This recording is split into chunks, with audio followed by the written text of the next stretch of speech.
안녕하십니까. 만나고 싶은 사람 듣고 싶은 이야기 최혜심입니다.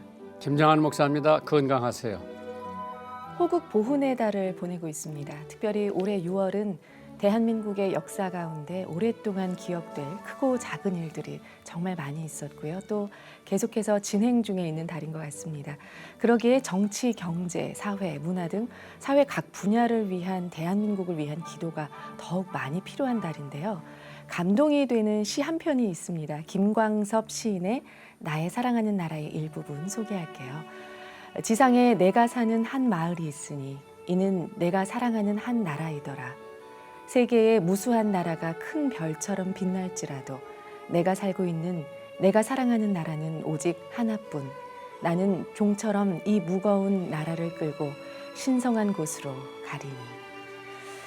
목사님, 나라와 민족을 살리려고 죽으면 죽으리라 기도했던 에스더처럼 우리가 대한민국을 위해서 정말 절실하게 지금 기도해야 될 것 같습니다. 만나고 싶은 사람 듣고 싶은 이야기, 오늘의 초대 손님은 한미연합군사령부 부사령관을 역임하신 이모영 전 육군 대장님과 함께합니다. 네, 이모영 대장님 이 스튜디오에 모셨습니다. 어서 오십시오. 반갑습니다. 네, 안녕하십니까. 네, 이렇게 또 함께해 주셔서 너무 감사드립니다. 저희 청취자 여러분께 인사 말씀 부탁드립니다. 네, 안녕하십니까. 국군 중앙교회를 섬기고 있는 안수집사 이모영 예비역 대장입니다. 평소 정말 존경하고 우리 기독교의 큰 정신적 지주이신 김정한 목사님과 또 우리 역사와 전통에 빛나는 또 특히 대북 선교나 공산권에 대한 선교를 쭉 해왔던 그런 극동방송과 함께 오늘 이러한 시간을 갖게 돼서 개인적으로 굉장히 영광스럽게 생각합니다. 임 대장님, 내가 상관학교 가서 군인이 되겠다, 대장까지 되겠다 그런 생각을 하고 상관학교를 가셨어요? 왜 군대 들어가서 일생을 보내셨어요? 그러니까 젊었을 때 그 뜻을 딱 정하고선 이렇게 인생을 그 뜻에 맞게 걸어가는 그러한 사람도 있겠죠. 그러면 더 자기 인생의 성취감이 클 것이고, 어떤 사람들은 또 어떠한 동기에 의해서 가다 보니까 그러한 생각이 이렇게 깊어질 수 있는데, 사실 저는 사관학교 들어가기 전까지 군대에서 잘 몰랐습니다. 근데 제가 고등학교 때 옛날에 기억하실지 모르겠지만 그 학도국단이라는 게 있었습니다. 있었죠. 예. 근데 제가 고등학교 때 연대장을 했어요. 근데 학교에서 선생님이 이제 육군사관학교를 권하셨어요. 그때 1978년도인데 박정희 대통령 살아 계실 때인데, 그 사관학교를 한번 먼저 시험 보니까 시험도 한번 보고 또 네가 학도국단이라는 것도 했으니까 사관학교도 괜찮지 않느냐 그 권유를 받아가지고 부모님과 상의를 하니까 부모님도 괜찮은 것 같다. 그래서 시작을 하게 됐는데, 사관학교 교육이라는 게 참 무섭습니다. 4년 동안 사관학교를 다니면서 국가관, 군인관, 사생관이 정립이 되고 민간에 나오면서는 아 이제 군인이 내 천직이구나 하고 느끼게 된 거죠. 그래서 했는데 뭐 대장까지 꼭 되리라 그런 생각을 목표를 뭐 생각을 할 수는 있겠지만 그걸 미리 알고 이렇게 하는 사람은 아마 거의 없을 겁니다. 그 순간순간에 충실한 거죠. 그럼 저 군인 생활을 하면서 후회한 점도 있었을 거고요. 또 잘 들어왔다 생각도 했을 거고요. 그럼 저 군인 생활을 하면서 불이익도 당했을 때도 있었고 또 승진하는데 많이 도움 준 사람들도 있었을 거고, 군인 생활을 한 3, 40년 하시면서 잘했다, 잘못했다, 후회나 또 잘했다 생각 들은 적이 있어요? 아 많죠. 어떤 면에서? 누구나 자기의 그 인생을 살아가면서 후회하는 시간과 이런 게 있지 않겠습니까? 그렇죠. 네. 처음에 사관학교 들어갔어도 저는 상당히 1, 2학년 때 힘들었어요. 네. 그때 왜 사관학교로 와서 이 고생을 하고 있나 집 떠나서 네. 그런 생각도 많이 했었고, 그 다음에 이제 임관해가지고 쭉 군대 생활하면서는 가장 그 어려웠고 또 그게 또 하나님을 만나게 된 계기도 됐지만, 제가 소령에서 중령으로 진급을 못했습니다. 1차에. 육군사관학교를 나와서 능력이 제가 많이 부족했기 때문에 그렇지만 소령에서 중령으로 진급을 못했을 동료들은 때, 많이 했고. 동료들은 거의 다 했죠. 그때 굉장히 좌절감을 느끼게 됩니다. 군인은. 그렇게 하지 않아야 된다고 배우지만 인간이다 보니까 좌절감도 느끼게 되고. 근데 왜 안 됐다고 생각하세요? 제 능력이 부족해서 안 됐죠. 군대 심사 제도는 굉장히 엄격하고 아주 그하기 때문에 능력이 있어야 되고 도덕적으로도 완벽해야 돼요. 그때 이미 결혼을 했습니까? 네, 결혼했습니다. 떨어지니까 사모님이 뭐라 그래요? 예편하라 그래요? 아니, 저희 집사람은 그런 얘기 저한테 한 적이 한 번도 없어요. 저희 집사람은 저보다 더 군대나 군을 사랑합니다.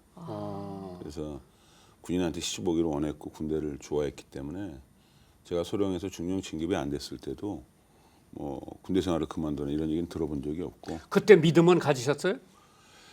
그게 저는 이제 사실은 좀 조금 얘기 길을지 모르겠는데 저는 미션 스쿨 나왔습니다. 국민학교를. 국민학교의 교훈이 믿음, 소망, 사랑이었어요. 네. 근데 그때 저희 집안은 불교를 다 믿고 있었어요. 그러니까 우리 부모님도 그런 거 잘 모르신 거죠. 그래서 국민학교 다니면서 지금 초등학교지만 채플도 했고 찬송가도 불렀고 나중에 보니까 그게 채플이었는데. 근데 그 다음에는 이렇게 신앙을 갖지 못했습니다. 근데 결혼을 하니까 저희 처가 쪽이 아주 독실한 크리스천이었어요. 처할머니, 뭐 장모님 다 권사시고. 근데 그러면 사모님 만난 거는 중매예요, 연애예요? 중매입니다. 네. 중매로 육군 대위 때 만났는데 그래서 그때 이제 대위에서 이제 소령에서 중령 진급이 안 됐을 때 그때 이제 그 군목께서 이제 기독교를 많이 권하셨는데 그게 낯설진 않았어요, 제가. 근데 그때 저는 고민을 많이 했던 게 제가 종손이기 때문에 제사를 13번씩 지냈습니다.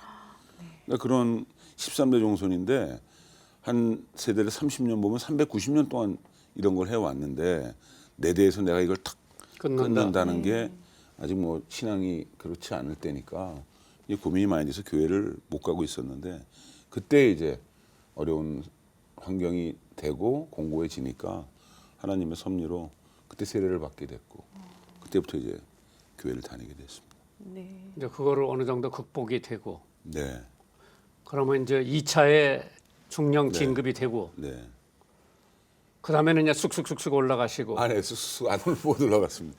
대령도 2차에 됐고 장군도 2차에 됐고 근데 사단장 투스타 때 사단장은 제가 1차로 나갔고 또 군단장도 동기생보다 조금 늦게 나갔고 뭐 그런 우여곡절이 많았습니다. 근데 이건 뭐 저뿐만이 아니라 모든 직업 군인들은 다 그런 자기들만의 아픔과 이런 걸 다 가지고 있습니다.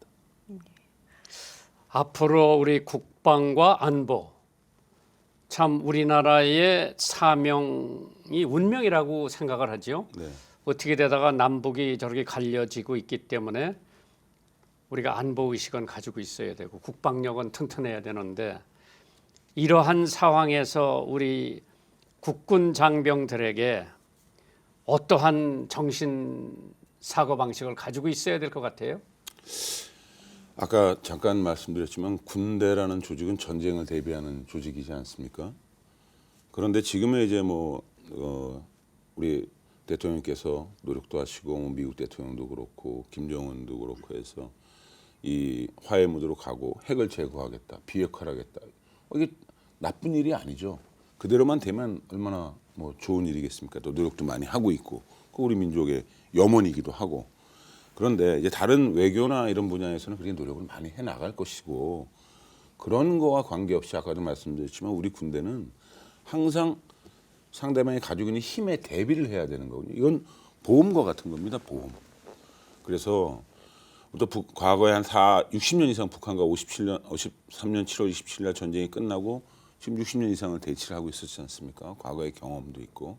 그래서 그쪽 분야는 그렇게 잘 되기를 기원하되 우리 군인들은 그거와 개의치 말고 주어진 임무에 상대방이 가지고 있는 힘에 달라진 게 하나도 없습니다. 사실은. 아직까지는. 그렇죠. 뭐 스커드 미사일이 없어진 것도 ICBM을 폐기한다고 해도 ICBM은 우리한테 필요 쓰려고 없죠. 하는 게 아니지 않습니까? 10,000km 이상 날아가는 거니까.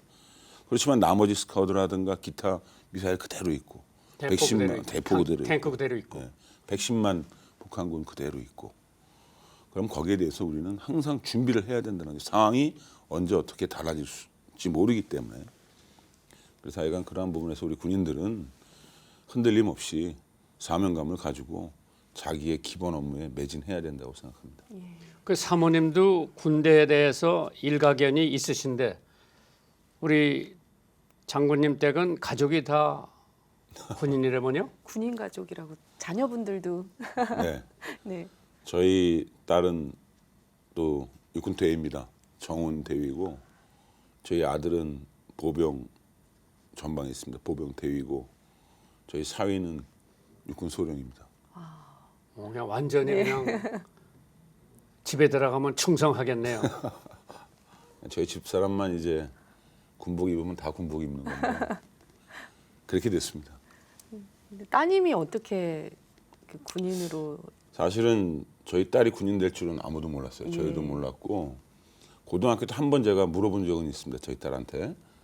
그때 이제 여자들도 사관학교에 들어갔기 때문에 육군 사관학교 갈 마음이 있느냐 하니까 그때 없다고 그랬거든요. 그래서 우리 딸은 군인이 되기를 원하지 않는구나라고 생각했는데 딸이 대학교를 신방과를 나왔습니다. 신문방송학과. 나와가지고 제가 사안장 할 때인데 하루는 저한테 오더니 제 집사람하고 저한테 여군 정훈 장교 합격증을 보여주는 거예요. 그러니까 저희한테 알리지 않고 자기가 혼자 시험을 보고 왔습니다. 그래서 처음에 저희 집사람은 좀 반대를 많이 했어요. 군이 된다는 거에 대해서. 본인의 뜻이 확고하고 처음에는 뭐 잠깐만 가서 의무복무 뭐 3년만 하고 오겠다 그랬는데 가보니까 뭐 군대가 좋은지 지금 장기를 해가지고 그럼 대단하십니다. 거기서 결혼했습니까? 강원도에서 사이도 자기들이 만났어요. 군대에서. 네. 만나고 싶은 사람 듣고 싶은 이야기 여러분 지금 함께하고 계십니다. 오늘은 전 한미연합군 부사령관이셨던 임호영 장군님과 함께하고 있습니다. 현재는 한국군사학회 회장을 또 맡고 계신데요. 네. 어떤 곳인가요? 한국 군사학회는 만들어진 지 한 27년 된 그러니까 국방부 사단법인인데 학술 단체입니다. 옛날 장지량 장군이라고 공군 참모총장 예. 그분이 초대 만드셨고요. 그 다음에 저희들이 하는 것은 이제 군사논단이라고 계절제가 있습니다. 1년에 봄, 여름, 가을, 겨울로.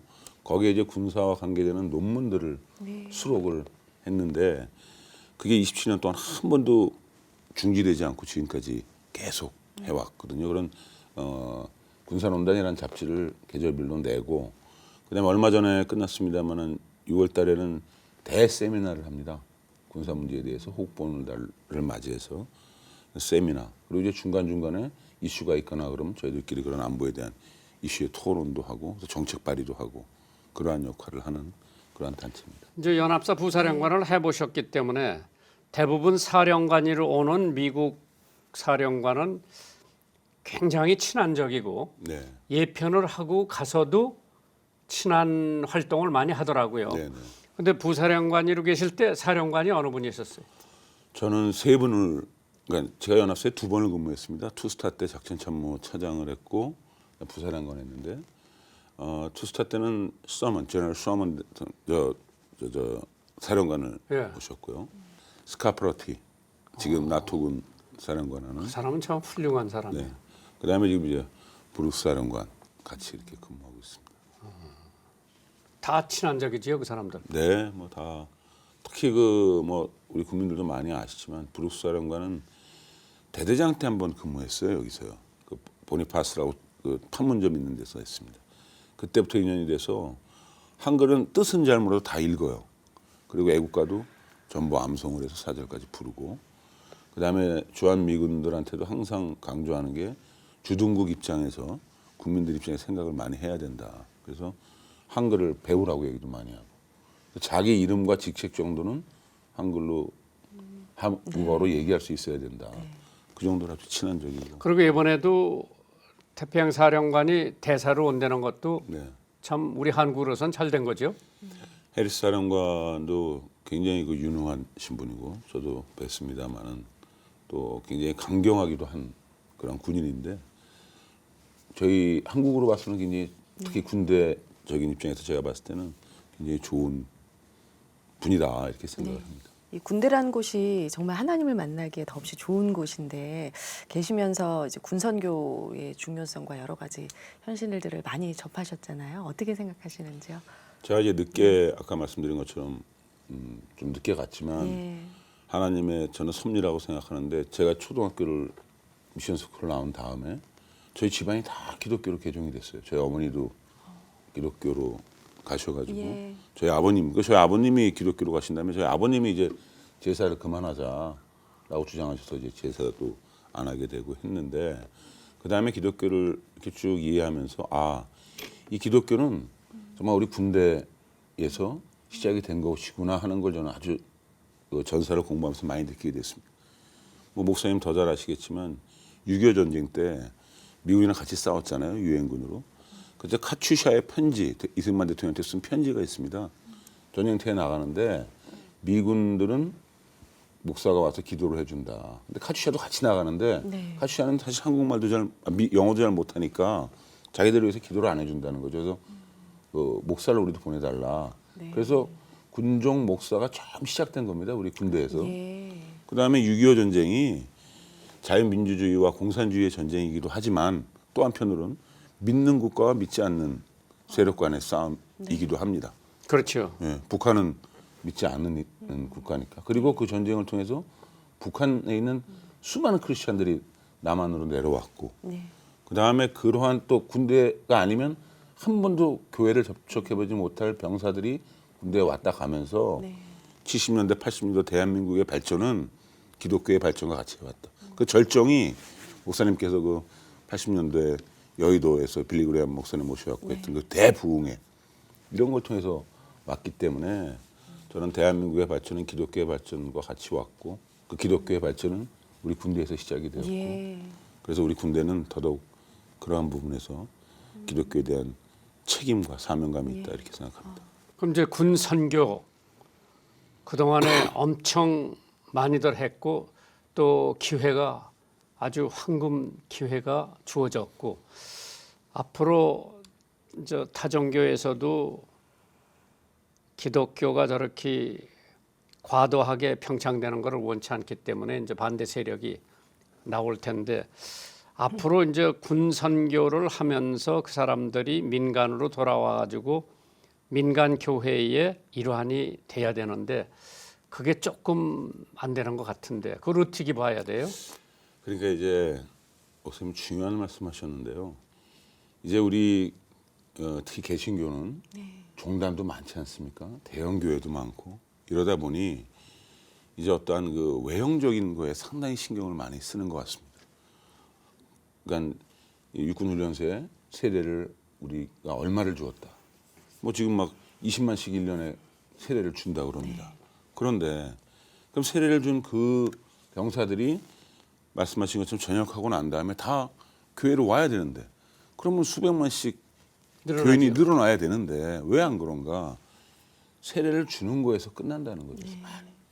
그럼 세례를 주었으면 그 다음에 이제 자대로 갔을 때 거기서 계속 양육이 되어서 계속 민간 교회로 가서 또 그 군대에서 양육이 되고 우리 비전 2020 군대에서도 그런 운동을 했습니다만 아직 크게 성과를 못 보는데 그러면 자기 지역에 있는 교회랑도 연결을 시켜주고 군대 생활 동안도 계속 좀 양육을 시켜준 다음에 전역하면 자연스럽게 그쪽 교회로 갈 수 있게 이러한 것들이 좀 더 효과적으로 된다면 좀 기독교인 특히 젊은 친구들에 대한 그런 것이 좀 잘 되지 않겠느냐. 그 양육의 문제가 있다 저는 그렇게 생각합니다. 만나고 싶은 사람 듣고 싶은 이야기 함께하고 계십니다. 청취자 사연이 도착돼 있는데요. 함께 나누겠습니다. 샬롬 김정한 목사님 안녕하세요. 주님의 이름으로 목사님을 존경하고요. 극동방송을 사랑하고 축복합니다. 저의 아들은 현재 지적 장애 1급 조정민 24살 먹었습니다. 생후 7개월 때 시작된 병은 간질, 대발작 등 이어지면서 저는 아들의 배설물과 소변으로 더러워진 침구를 늘상 청소했던 터입니다. 하지만 저는 아들 몸을 쓰다듬으면서 전심으로 감사 기도를 드렸고 예배하고 찬양으로 하나님 아버지께 영광을 올려드렸습니다. 저는 마태복음 4장 24절의 말씀을 믿습니다. 김상한 목사님께서 예전 설교 중에 해주신 말씀인데요. 설교를 듣고 믿음을 갖고 나아가니 좋으신 주님이 기적을 보여주셔서 질병과 마음의 상처가 치유되었습니다. 현재 아들의 간질은 완쾌되었고요. 무엇보다도 제가 연약하고 부족했기에 더욱더 주님의 참 사랑을 깨달은 것이 큰 축복입니다. 김정한 목사님 설교 말씀 중에 첫째도 겸손, 둘째도 겸손, 셋째도 겸손, 이 말씀에 정말 제 마음을 울립니다. 김정한 목사님 그리고 수많은 목사님들의 설교 말씀 저를 살리고 중보 기도의 힘으로 생명이 살아나고 있습니다. 극동방송 직원들과 힘쓰시는 모든 분들을 사랑하고 응원합니다. 정말 어려움 가운데서도 믿음을 잃지 않고 꿋꿋하게 아들 잘 이렇게 기도하시면서 지금까지 오셨는데요. 극동방송이 정말 큰 힘이 되었다고 하더라고요. 네, 계속해서 또 응원합니다. 저희가 또 준비한 선물도 보내드리겠습니다. 힘내시기 바랍니다. 이 시간 방송 들으시고 함께 나누고 싶은 사연이 있으신 분들은요. 인터넷으로 참여해 주시기 바랍니다. www.febc.net 극동방송 홈페이지 들어오셔서 만나고 싶은 사람 듣고 싶은 이야기 게시판에 사연 남겨주시면 됩니다. 이 방송은 전국 라디오 방송뿐 아니라 극동방송 인터넷 홈페이지, 모바일 어플리케이션 그리고 유튜브, 페이스북, 극동방송 TV 채널을 통해서 영상으로도 시청하실 수 있습니다. 여러분의 많은 관심 부탁드립니다. 네, 오늘은 임호영 전 육군 대장님과 이 시간 함께하고 있습니다. 김장한 목사님과는 언제 처음 만나셨는지요? 목사님 네.